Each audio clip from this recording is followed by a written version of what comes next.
আসসালামু আলাইকুম এভরিওয়ান। আজকে যে বিষয়টি আলোচনা করব সেটি হচ্ছে টেন্সের প্রকারভেদ। গতকালকের ক্লাসে আমি যে যেটি আপনাদের দেখিয়েছি সেটি হচ্ছে টেন্সের প্রকারভেদ এবং টেন্সের শর্তগুলো। আজকে যে বিষয়টি দেখাবো সেটি হচ্ছে টেন্সের প্রকারভেদ। আমরা জানি যে টেন্স তিন প্রকার।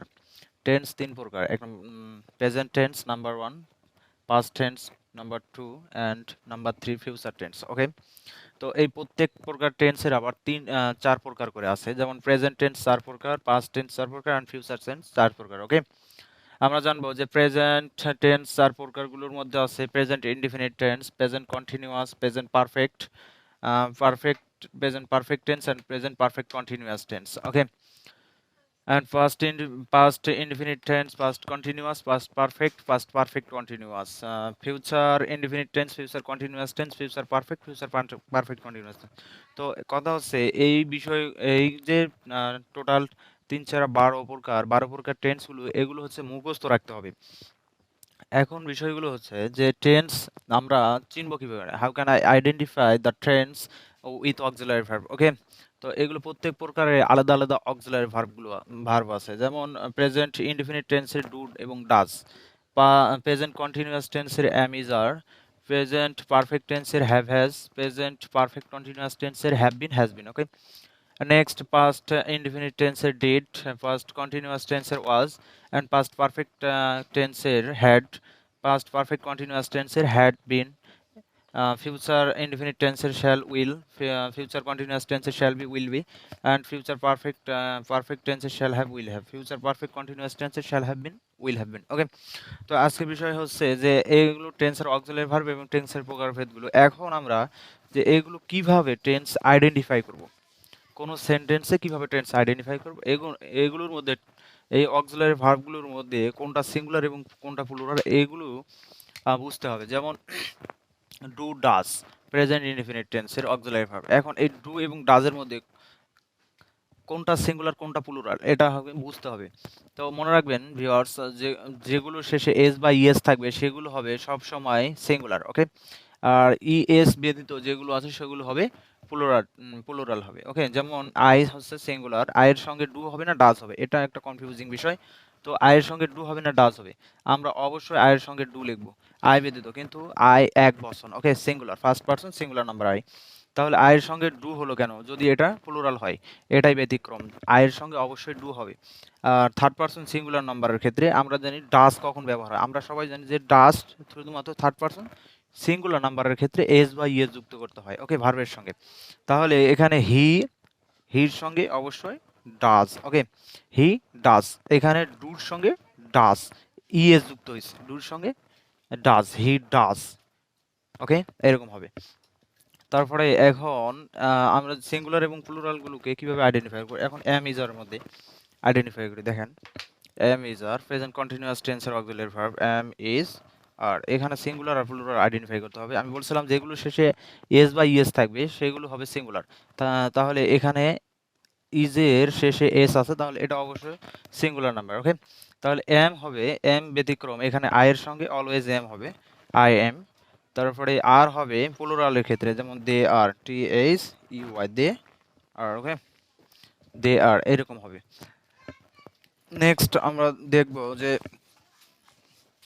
হ্যাভ হ্যাজ প্রেজেন্ট পারফেক্ট টেন্সের অক্সিলারি ভার্ব কোনটা সিঙ্গুলার, কোনটা অক্সিলারি ভার্বগুলোর মধ্যে কোনটা সিঙ্গুলার এন্ড কোনটা প্লুরাল। ওকে, হ্যাভ হ্যাজ এর মধ্যে এটা হ্যাজে এখানে শেষে এস আছে, তাহলে এটা অবশ্যই সিঙ্গুলার নাম্বার হবে, সিঙ্গুলার। এবং হ্যাভ এটা তাহলে অবশ্যই প্লুরাল হবে। তাহলে কথা হচ্ছে আয়ের সঙ্গে তাহলে কি হবে, আয়ের সঙ্গে হ্যাভ হবে, এটাই ব্যতিক্রম। আবার দের সঙ্গে হ্যাভ হবে। ওকে, দে হ্যাভ, দে হ্যাভ, কিন্তু হির সঙ্গে শুধুমাত্র থার্ড পারসন সিঙ্গুলার নাম্বারের ক্ষেত্রে হ্যাজ হবে, মনে রাখবেন। ওকে, এখন আমরা দেখব যে have been has been same, যত বিন থাক, বিন কোনো ইম্পর্টেন্ট বিষয় না। Have been and has been been important বিষয় না, আপনার দেখতে হবে এবং হ্যাভ এবং হ্যাজের মধ্যে পার্থক্য। ওকে, তাহলে এখানে এস আছে, হ্যাজের শেষে এস আছে, তাহলে হ্যাজ ওয়ার্ডটা হবে, অক্সিলারি ভার্বটা হবে সিঙ্গুলার নাম্বার। ওকে, এবং হ্যাভটা হবে প্লুরাল। তাহলে আয়ের সঙ্গেও হবে, আমরা আয়ের সঙ্গেও হবে have been, I have been, এবং হির সঙ্গে কি হবে, হি হ্যাজ বিন। ওকে, এরকম হবে হি হ্যাজ বিন। তারপরে এখন ডিড, ডিড তাহলে কি হবে, যেহেতু এটাই একটা বিষয়, ডিড যেহেতু পাস্ট টেন্সের অক্সিলারি ভার্ব, একটাই অক্সিলারি, সবগুলোতে জোড়ায় জোড়ায় অক্সিলারি ভার্ব আছে, যেমন ডু আছে, ডাজ আছে, আমরা এখানে সিঙ্গুলার এবং প্লুরাল আলাদা আলাদা করে লিখতেছি, এবং এখানে তিনটা অক্সিলারি ভার্ব আছে, যেমন am is are, am is are, তাহলে আমরা এটাকেও আইডেন্টিফাই করতে পারতেছি। আবার এখানে আছে হ্যাভ হ্যাজ, এখানেও আইডেন্টিফাই করতে পারতেছি। তাহলে এখানে হ্যাভ বিন, হ্যাজ বিন, এখানেও আমরা বুঝতে পারতেছি, কিন্তু এখানে কথা হচ্ছে ডিড একটা মাত্র অক্সিলারি ভার্ব। তাহলে এই যে ডিড একটা মাত্র অক্সিলারি ভার্ব, ডিডের ক্ষেত্রে আমরা এখানে সিঙ্গুলার প্লুরাল কিভাবে চিনবো? ডিড এর সিঙ্গুলার প্লুরাল চেনার কোনো দরকার নাই, আয়ের সঙ্গে অলওয়েজ ডিড, হেদের সঙ্গে ডিড, এবং হির সঙ্গেও ডিড হবে।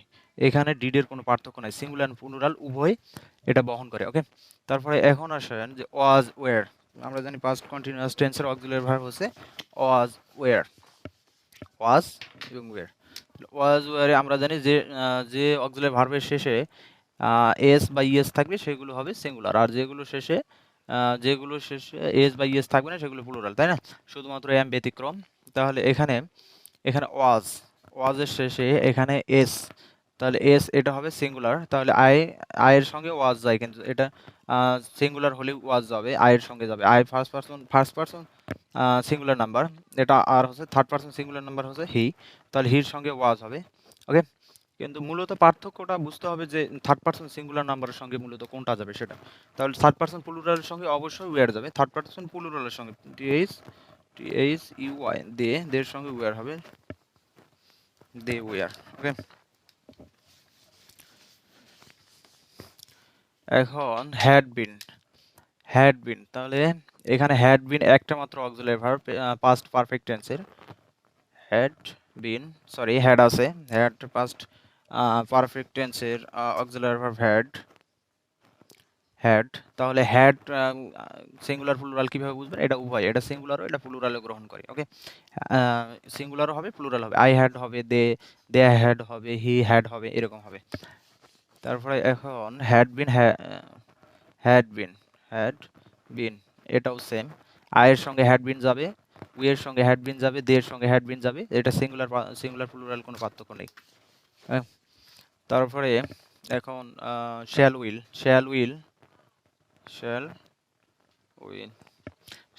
এখানে তেমন কোনো পার্থক্য নেই, আগে একটু পার্থক্য ছিল, বাট মডার্ন ইংলিশে এত বেশি পার্থক্য দেখা যায় না। আই শ্যালও দেওয়া যায়, উই শ্যালও দেওয়া যায়, আই উইলও দেওয়া যায়, দে শ্যালও দেওয়া যায়, মানে এগুলো যে কোনো সাবজেক্টের সঙ্গে যে কোনো একটা দেওয়া যায়, যেমন আয়ের সঙ্গে SHALL শ্যাল দিতে পারবো, আবার আয়ের সঙ্গে উইলও দিতে পারবো। ওকে, এটার কোনো পার্থক্য নাই, তবে এটা ভবিষ্যৎকে নির্দেশ করবে, যেমন I shall do the work, আমি কাজটা করবো, I will do the work, আমি কাজটা করবো, এরকম হবে। এটা হি শ্যাল হবে, দে শ্যাল হবে, এরকম হবে, they shall do the work, তারা কাজ করবে, এরকম হবে, ভবিষ্যতে করবে। যেমন shall shall be will shall be will be future continuous টেন্সের অক্সিলারি ভার্ব। তাহলে এইখানে ফিউচার কন্টিনিউয়াস, ভবিষ্যতে কোনো কাজ চলতে থাকবে এরকম যদি বোঝায়, তাহলে আমরা শ্যাল বি উইল বি দিয়ে এটা করব, আর শ্যাল বি উইল বি যে সেন্টেন্সের মধ্যে থাকবে তখন ওটা ধরে নেব যে এটা অবশ্যই ফিউচার কন্টিনিউয়াস টেন্স। ওকে, তাহলে এখানে আই আয়ের ক্ষেত্রেও শ্যাল বি হবে, আবার আয়ের ক্ষেত্রে উইল বি হবে, এখানেও তেমন কোনো পার্থক্য নেই, তবে ভবিষ্যতে কাজটা চলমান থাকবে, এরকম বোঝাবে। তারপরে এখন শ্যাল হ্যাভ উইল হ্যাভ,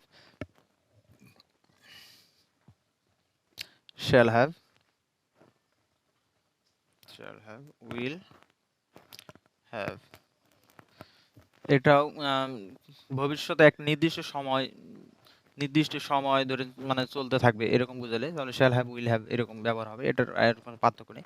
মূলত ফিউচার কন্টিনিউয়াস টেন্সের ফিউচার কন্টিনিউয়াস বলেন, future independent, future perfect continuous টেন্সে এখানে কোনো তেমন কোনো পার্থক্য নেই, যে কোনো সাবজেক্টের সঙ্গেই আমরা শ্যাল উইল ব্যবহার করতে পারি। ওকে, তাহলে shall have been, will have bin, shall have বিন, এখন উইল হ্যাভ বিন, একটা নির্দিষ্ট সময় যাবত ধরে কাজটা চলবে, যেমন ফর সিন্স, যেগুলো যখন শ্যাল হ্যাভ বিন যুক্ত কোনো সেন্টেন্সে ফর এবং সিন্স এরকম উল্লেখ থাকবে, তাহলে সেই সেন্টেন্সটা অবশ্যই ফিউচার পারফেক্ট কন্টিনিউয়াস টেন্স হবে।